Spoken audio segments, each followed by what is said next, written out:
សួស្តីបងប្អូនទាំងអស់គ្នាឥឡូវថ្ងៃហ្នឹងគឺខ្ញុំនាំបងប្អូនទៅ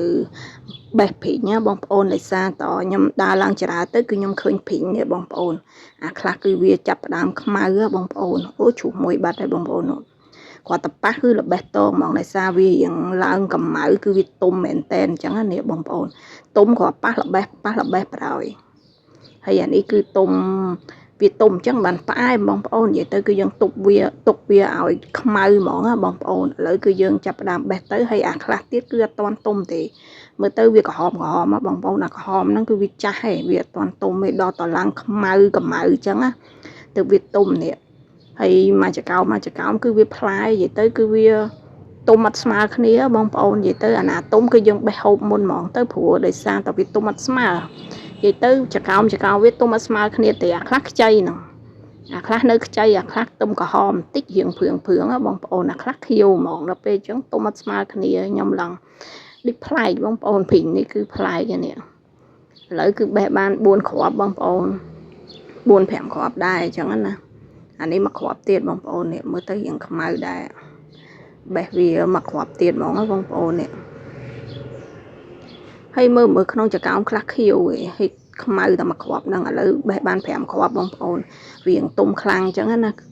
ដល់ពេលយ៉ាងកម្ៅអញ្ចឹងទៅគឺយើងបេះអាទុំហ្នឹងឲ្យយកទៅ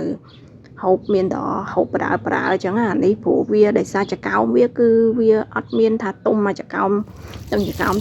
ទេទៅគឺបេះហូបប្រើអញ្ចឹងទៅអានេះយើងយកវាលាងទឹកបន្តិចទៅបងប្អូនកុំឲ្យមានកតិចអីយកបងប្អូនឥឡូវគឺខ្ញុំភ្លក់ឲ្យបងប្អូនមើលនេះនិយាយទៅរសជាតិគឺផ្អែមបងប្អូននិយាយទៅគឺផ្អែមឆ្ងាញ់ហ្មងណាដោយសារវាទុំឡើងយើងទុកវាឲ្យឡើងកម្ៅអញ្ចឹងបានវាផ្អែមបងប្អូនហើយសាច់ក៏វារៀងច្រើនដែរបើសិនជាយើងបេះរៀងស្ទើរធំតែគ្រាប់ទេឥឡូវគឺនាំបងប្អូនមកមើលចាន់ខ្ញុំបងប្អូនអានេះចាន់គឺខ្ញុំបេះចាន់ជ្រុះកាថ្ងៃមុនគឺខ្ញុំទៅរើដល់ពេលឥឡូវគឺសាកយកវាមកភ្លក់អញ្ចឹងណានិយាយទៅក្នុងក្អូបបងប្អូនចាន់ខ្ញុំទុកវាឡើង2-3ថ្ងៃអីបានទៅតែហូបអញ្ចឹងណាព្រោះឯសារយើងទុកវារៀងនៅក្នុងបន្ទប់ឡើងក្អូបបន្ទប់ហ្មងឥឡូវគឺរៀងទុកយូរថ្ងៃដែរបងប្អូនឥឡូវគឺយើងយកវាមកបកហូបហ្មងគឺសម្រាប់ផ្លែច័ន្ទនេះគឺរសជាតិវាផ្អែមបងប្អូន